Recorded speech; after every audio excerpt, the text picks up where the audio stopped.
Bom dia, graça e a paz de Jesus a todos e todas. Alegria imensa estar aqui de novo, repartindo a palavra de Deus com você.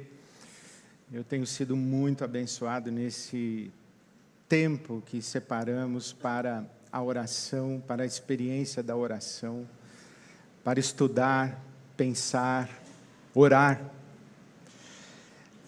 Eu me lembro domingo passado, quando terminou a nossa celebração, antes de descer, eu tive que me sentar ali e continuar na presença de Deus, dedicando a minha atenção a Deus, antes de descer e encontrar e abraçar as pessoas e cumprimentar as pessoas. Eu falei, eu não consigo ainda. E eu me sentei alguns instantes. E é muito maravilhoso perceber que na minha semana aconteceram algumas coisas que eu lembrava daquele momento em que eu estava sentado em oração. Alguém já disse que as coincidências acontecem na nossa vida mais vezes quando nós oramos. E é verdade. Algumas coisas acontecem porque oramos e não aconteceriam se não tivéssemos orado. E algumas coisas deixam de acontecer exatamente porque nós não oramos. Então, esse tem sido um tempo extraordinário, muito abençoado, muito abençoador. Eu agradeço a Deus por estarmos vivendo dedicados à oração. E, mais uma vez, eu quero chamar a sua atenção à palavra de Deus, e agora na carta de Paulo aos Filipenses, no capítulo 4, um texto que todos, acredito, conhecemos a respeito da oração. Filipenses, capítulo 4, eu leio apenas os versículos 6 e 7. Não andem ansiosos por coisa alguma, mas em tudo, pela oração e súplicas e com ação de graças, apresentem seus pedidos a Deus. E a paz de Deus, que excede todo o entendimento, guardará o coração e a mente de vocês em Cristo Jesus. Não andem ansiosos por coisa alguma, antes, em tudo, sejam conhecidas diante de Deus as suas orações e súplicas e ações de graças, e a paz de Deus, que excede todo o entendimento, guardará os seus corações e suas mentes, ou o seu coração e a sua mente, em Cristo Jesus. Essas breves palavras do apóstolo Paulo colocam duas realidades extremas: a ansiedade e a paz de Deus, que excede todo o entendimento. Aqui, no meio, entre esses dois extremos, evidente, há um degradê de mais ou menos muita ansiedade, e a gente vai se acalmando, se tranquilizando, se serenizando, e experimenta a paz de Deus, que excede todo o entendimento. Mas eu queria que você esquecesse o degradê e ficasse nos dois extremos: a ansiedade e a paz de Deus, que excede todo o entendimento. Um dos textos mais discutidos atualmente, até pela realidade que vivemos, é A Geração Ansiosa, de Jonathan Haidt. E ele nos chama a atenção para o fato de que o fenômeno das ferramentas digitais e a nossa presença e a nossa vida nas telas tem afetado profundamente a nossa saúde mental. E ele nos chama a atenção para o fato de que isso afeta radicalmente as nossas crianças e adolescentes. E os conflitos da saúde mental estão cada vez mais precoces. Os índices de comprometimento da saúde mental dos adolescentes são assustadores. E quando nós estamos falando de saúde mental, estamos falando de coisas como depressão, experiências de automutilação, suicídio, tudo relacionado à ansiedade. E por isso, precisamos prestar um pouco mais atenção ao que entendemos ser ansiedade. A ansiedade não é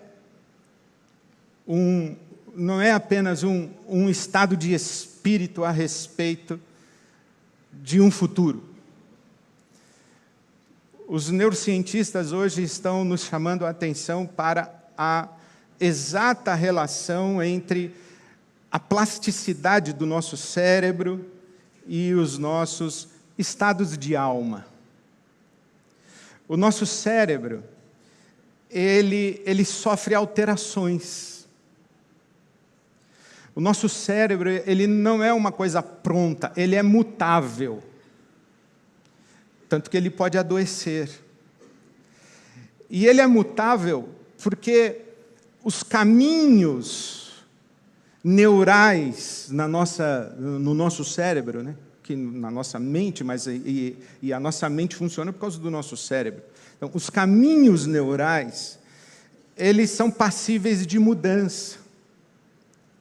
E a estrutura do nosso cérebro, as nossas sinapses, as nossas formas de raciocínio e a capacidade de raciocínio, que o nosso cérebro é a ferramenta através da qual nós desenvolvemos tudo isso, esta forma que o nosso cérebro adquire e vai sofrendo mudanças, depende das experiências nas quais nós estamos envolvidos. Então, uma criança que fica o dia inteiro jogando videogame, desenvolve na plasticidade do seu cérebro mudanças na estrutura de funcionamento do cérebro e, portanto, da mente.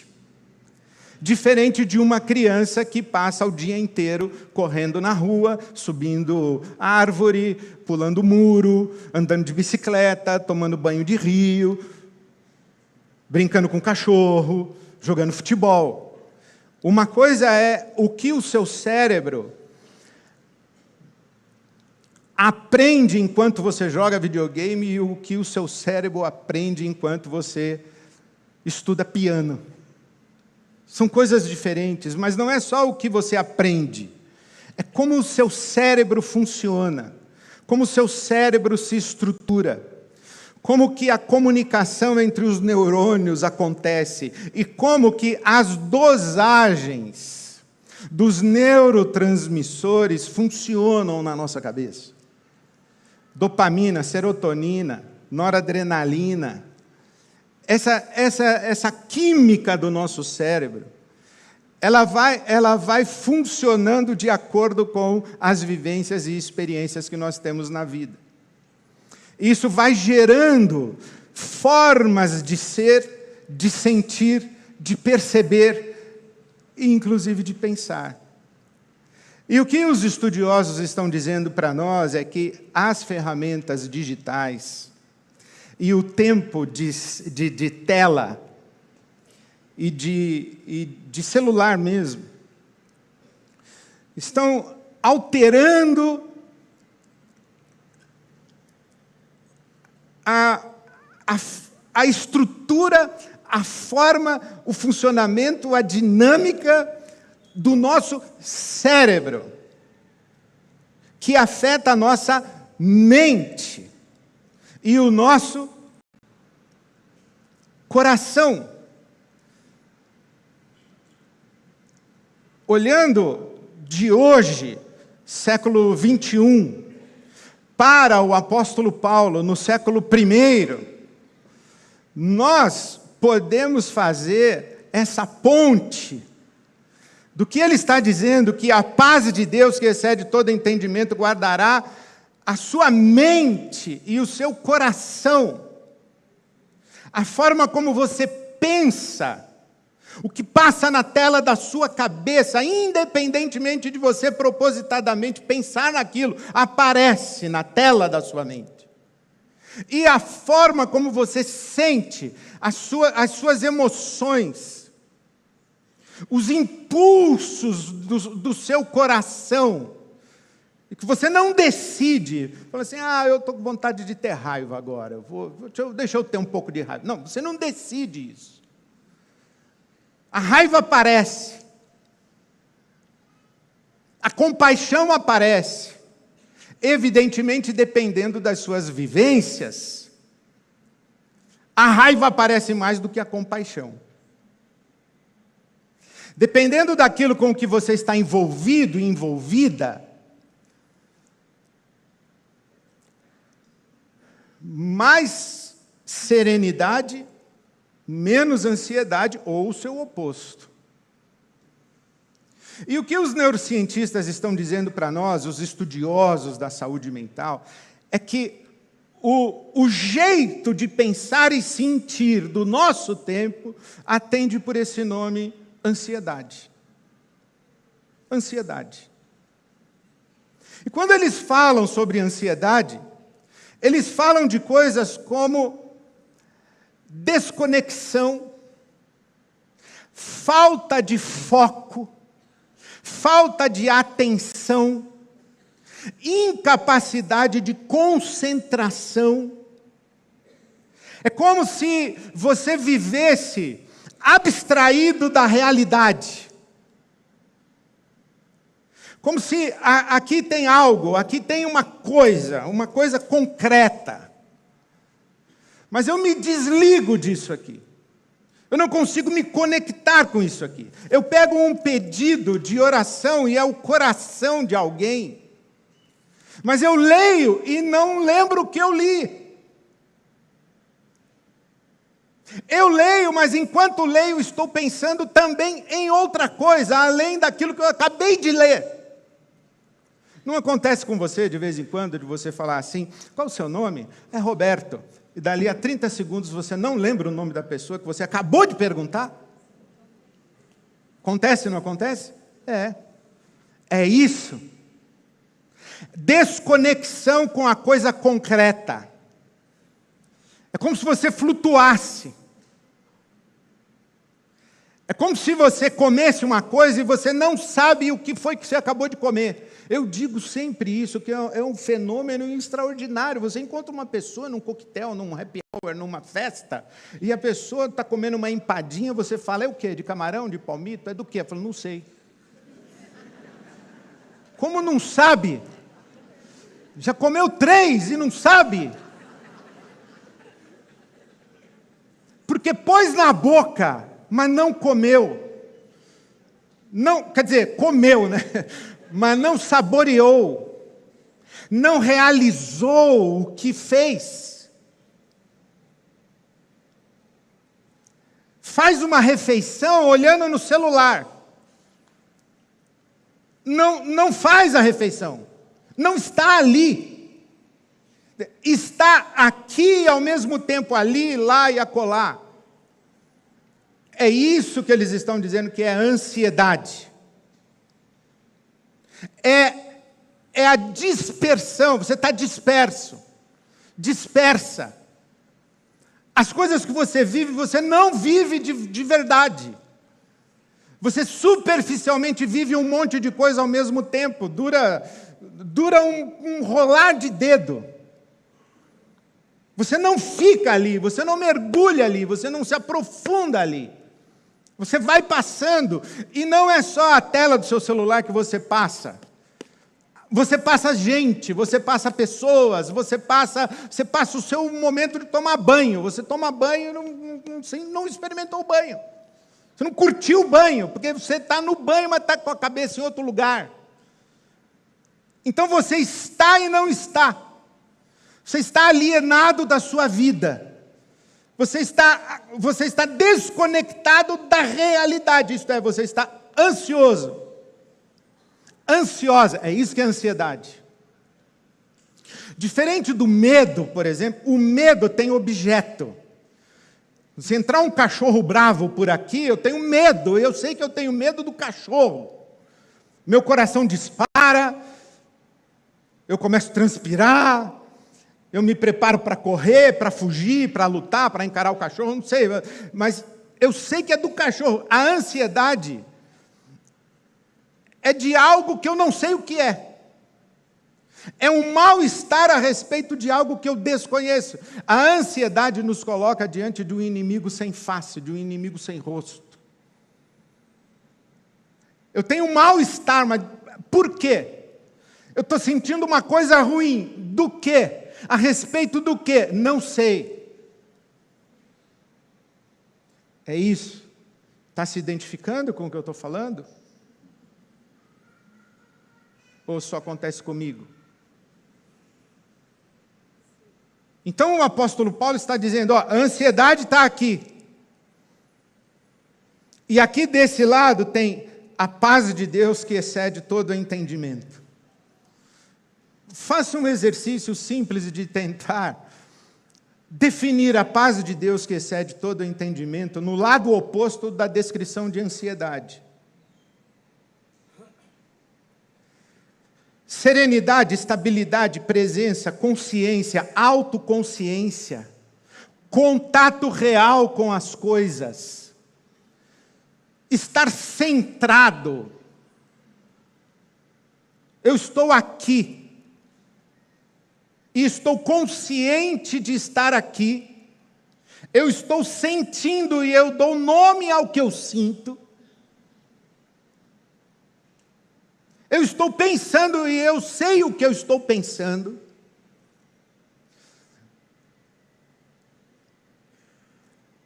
essa vida no tempo presente, mas o presente não é hoje. Que horas são? 11 horas e 43 minutos, domingo, dia 23 de fevereiro, domingo 23 de fevereiro, 11 horas e 43 minutos. É aqui, agora. Lembra Jesus dizendo, não se preocupe quanto ao dia de amanhã, o amanhã cuidará de si mesmo? Então, viva hoje, aqui, agora, eu estou aqui. Agora.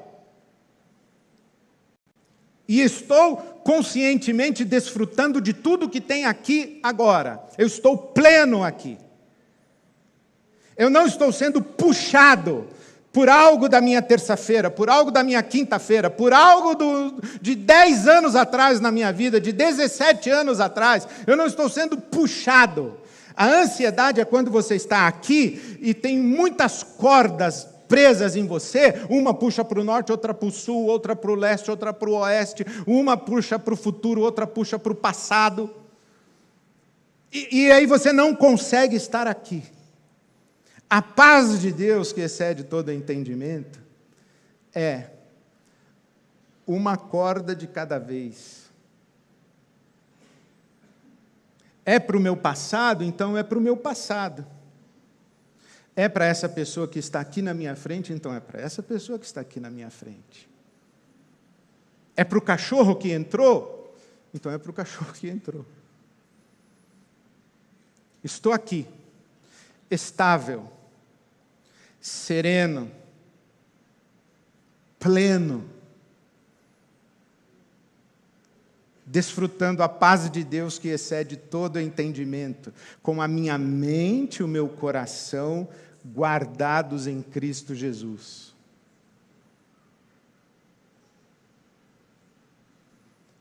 Bom, o que é que existe entre a ansiedade e a paz de Deus que excede todo entendimento?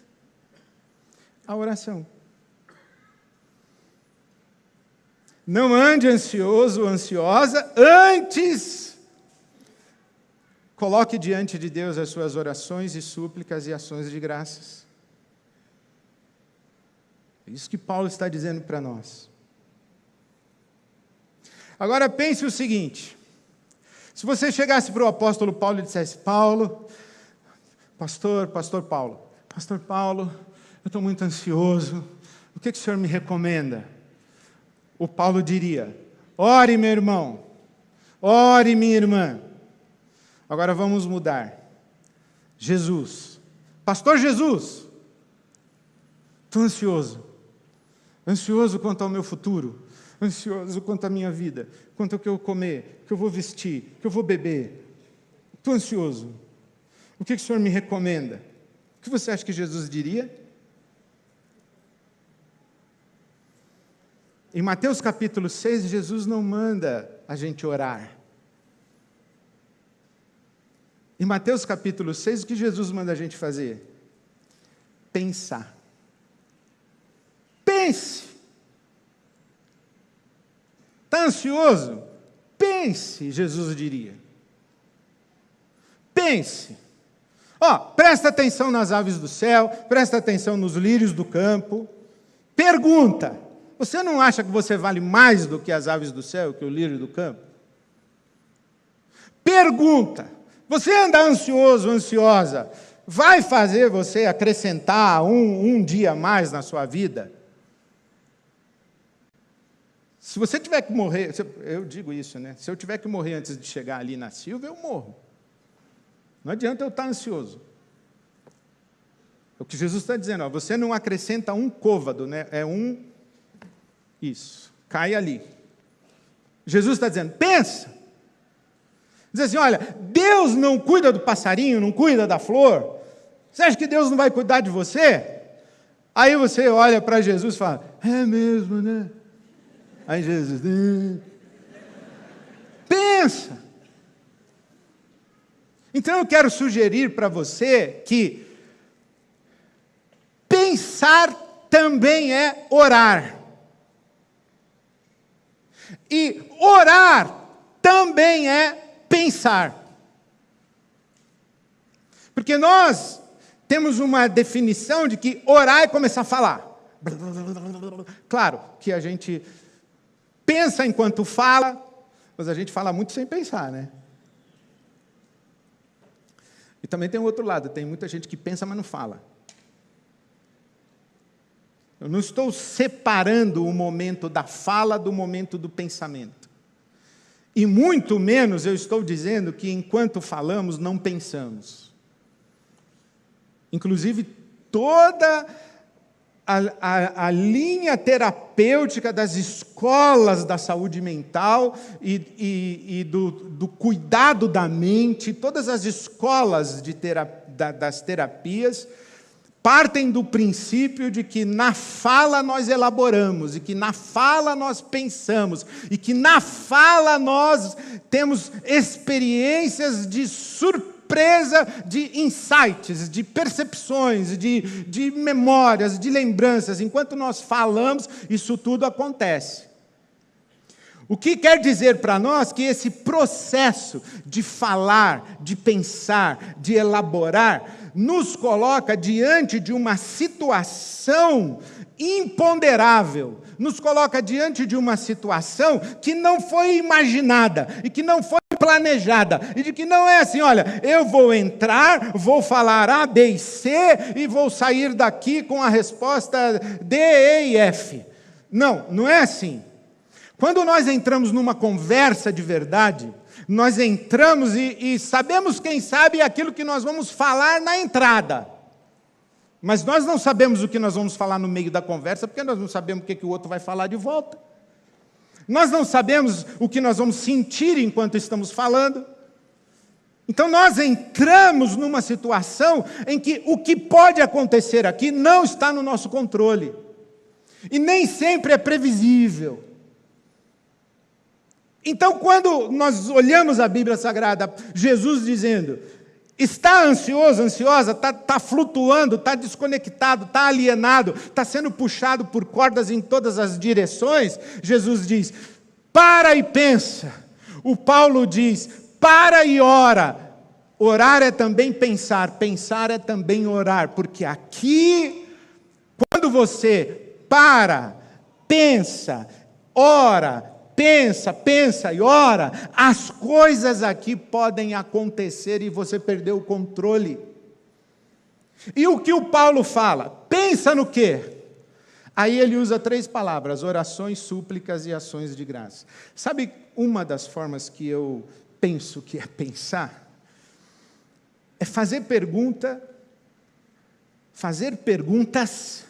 e listar possibilidades de respostas. Como é que você pensa sobre uma coisa? Eu faço perguntas. Quantas perguntas eu tenho para fazer sobre esse assunto? Tenho várias.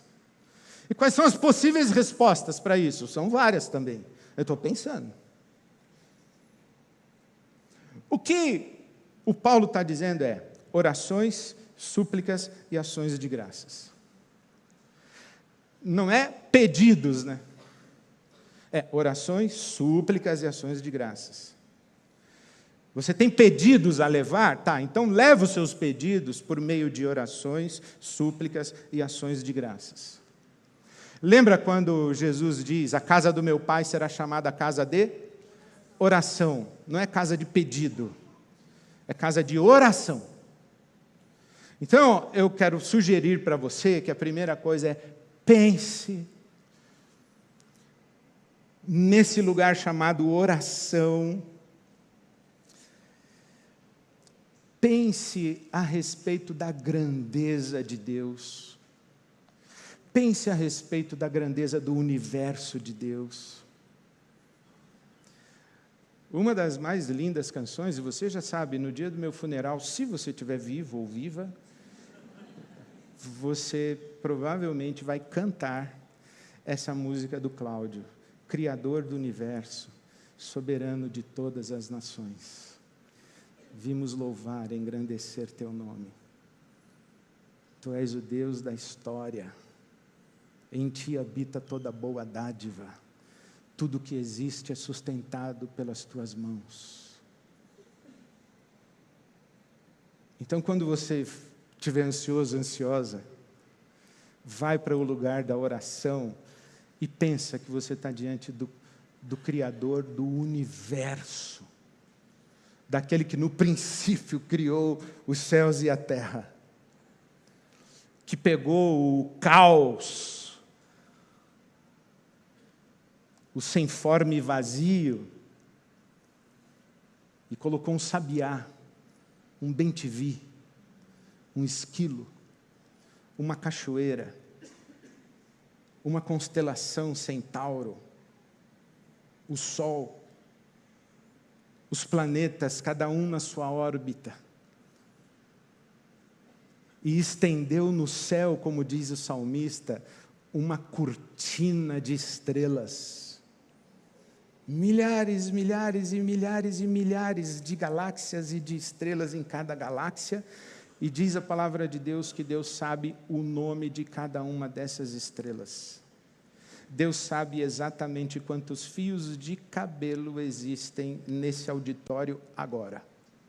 Não é isso? Então, pensa. Agora pensa no que você está ansioso para terça-feira. E compara com tudo isso que eu acabei de falar.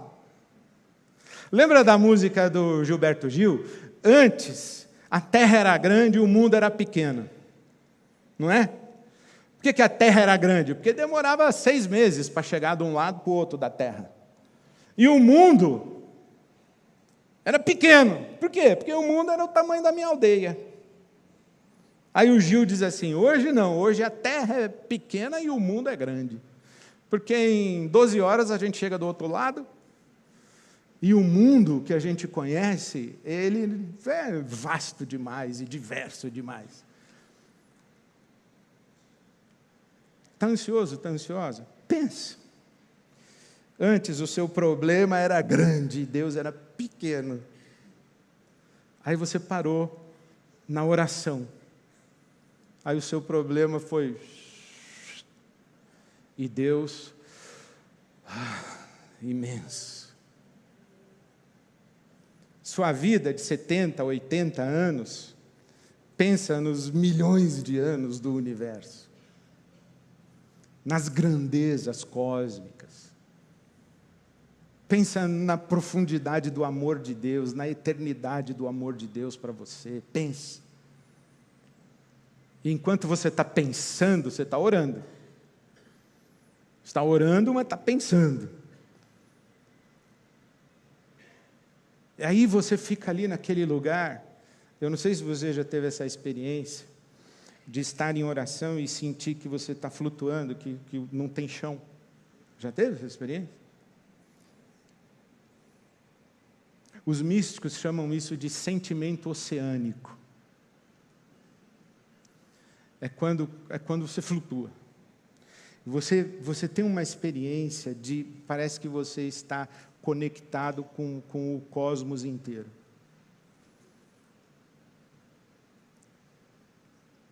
É que aquilo que está lá distante, na faixa de Gaza, deixa de estar lá do outro lado e vem para cá. É a dor do seu irmão, vem para cá. Aí o coração de Deus vem para cá. E aquilo que levou você à oração, que era aquela desconexão, aquelas cordas todas te puxando, você de repente se percebe na presença de Deus nesse lugar da oração. Há um ser no universo que é digno da nossa reverência, da nossa adoração, do nosso louvor, independentemente das nossas circunstâncias. Eu te bendirei, Senhor, quando as bênçãos eu provar, mas eu te bendirei se no deserto eu estiver. Por quê? Porque bendizer ao Senhor não depende de eu estar sendo abençoado ou eu estar na privação. Deus está para além da circunstância imediata da minha vida e da minha aflição imediata e circunstancial. O Paulo diz, vai para esse lugar, cultive o hábito de ir para esse lugar, cultive o hábito de perceber a si mesmo como uma poeira ínfima,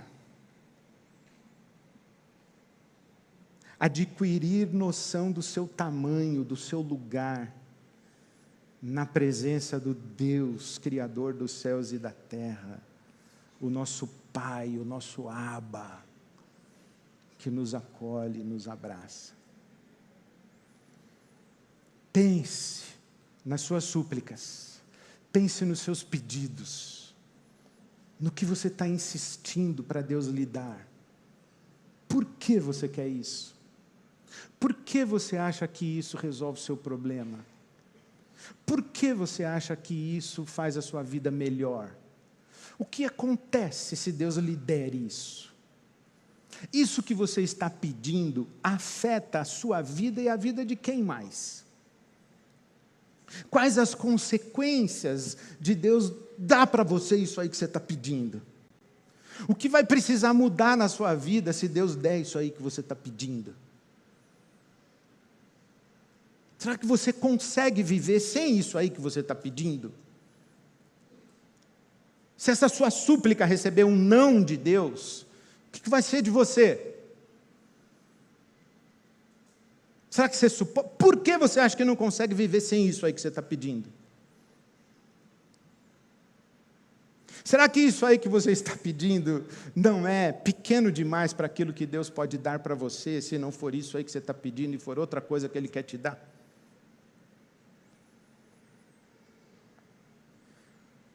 O Paulo está dizendo, vai para o lugar da súplica. Mas não é simplesmente protocolar um pedido. Ah, Senhor, não sei o que. Não, não é isso só. Hoje já tem que acabar? Não é só protocolar um pedido. Pensa, lembra Jesus falando? Pensa, e lembra o Paulo dizendo, ore.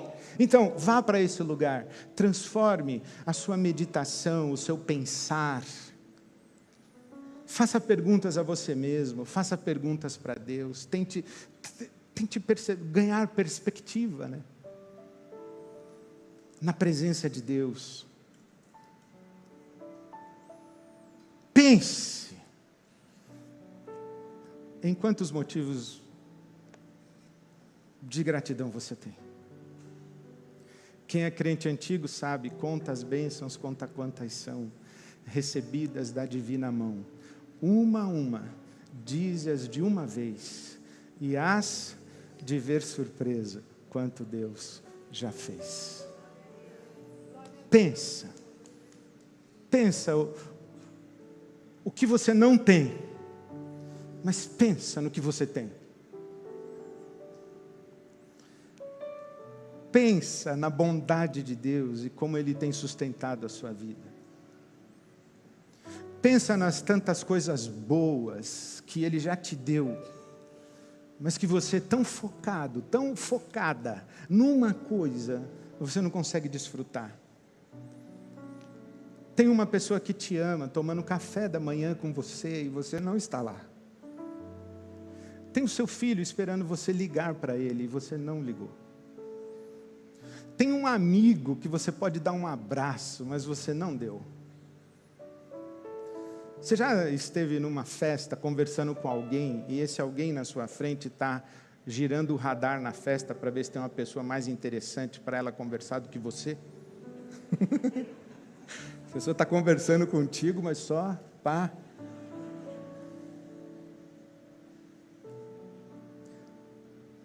Mas tem alguém aqui na sua frente, motivo de gratidão, é bênção de Deus na sua vida. Pensa no quanto você tem para agradecer. Pensa na grandeza de Deus. Pensa na razoabilidade das suas súplicas. Pensa na sua vida tão cuidada e abençoada por Deus. Agora volta lá para o lugar da ansiedade e pergunta assim: faz sentido isso aqui? Depois disso, da oração. Aí, o que o Paulo está dizendo, ó, você está desconectado, está flutuando, está sendo puxado por cordas de todos os lados. Cultiva o hábito de entrar nessa oração, súplicas, ações de graças. Louvor, exaltação a Deus, quebrantamento, pedido de perdão, confissão, derramar o coração, aí depois apresentar o que você quer, mas tudo tem que estar pensando, sabe? Porque a nossa peregrinação espiritual e a nossa experiência da paz, que excede todo o entendimento, passa pela nossa consciência. A nossa espiritualidade, ela é consciente, é lúcida. Senão nós estaríamos sendo despersonalizados na nossa experiência de oração. E sabe que eu lembro do Salmo 25. Os segredos do Senhor são para aqueles que o temem. Uma outra tradução, no Salmo 25:14, é: a intimidade do Senhor é para aquelas que o temem. Eu lembro Jesus dizendo, aliás, o pastor Kenner, hoje pela manhã, às 9 horas, nos ensinou João 15. Eu recomendo, se você não ouviu, que ouça. Mas em João 15, versículo 15, Jesus diz: eu não chamo vocês servos, eu chamo de amigos, porque o servo não sabe nada do que faz o seu senhor, mas o amigo sabe tudo. Aí sabe como eu ouço isso? Eu aqui ansioso, desconectado, arrastado para tudo que é lado, na tela, passando o dedo, sem sentir que eu estou vivendo, que eu estou comendo a empadinha, não sei nem do que é. E Deus me olhando, dizendo assim: Ed, tinha tanto segredo para te contar. Eu tinha uma intimidade que eu queria ter com você, mas você está aí, correndo feito doido, não sabe nem o que pensa, o que sente, você está aí desconectado. Vem para cá, vem aqui para a oração, a súplica e ações de graça. Senta aqui, pensa comigo aqui, e isso se chama oração. Vem aqui e ora comigo, porque você vai ver que a sua mente e o seu sentir, o seu pensar e o seu sentir serão transformados. E aí sim você vai experimentar a paz que excede todo entendimento. Aí você está pleno.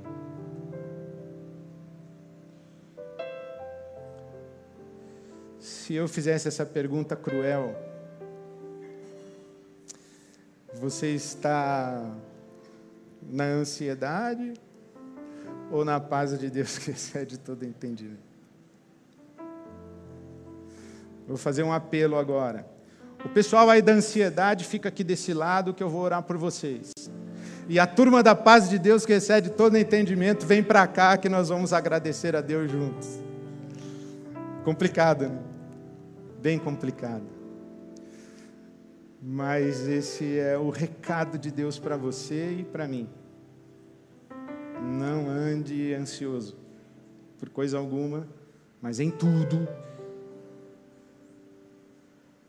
sejam conhecidas diante de Deus as suas orações, súplicas e ações de graças.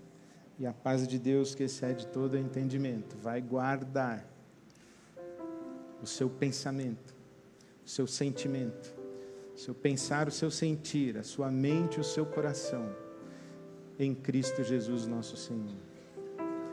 Você diz assim, pastor, mas como é isso de orar é também pensar e pensar é também orar? Qual a diferença disso do meditar? Qual a diferença disso de um desabafo? Qual a diferença disso de uma terapia? Sabe qual é a diferença? O interlocutor. É Deus, o nosso Pai. É Jesus Cristo, nosso Senhor. É o Espírito Santo de Deus conosco. Uma coisa é pensar na conversa com um amigo, outra coisa é pensar na presença de Deus o Pai, Deus o Filho, Deus o Espírito Santo, esse interlocutor maravilhoso, abençoador. Deus te abençoe, meu irmão, minha irmã. Que você faça um caminho da ansiedade para a paz de Deus. Não é mágica. Orações, súplicas e ações de graças. E a promessa está feita para você e para mim. Que você encontre, experimente, receba a paz de Deus, que excede todo entendimento. Amém.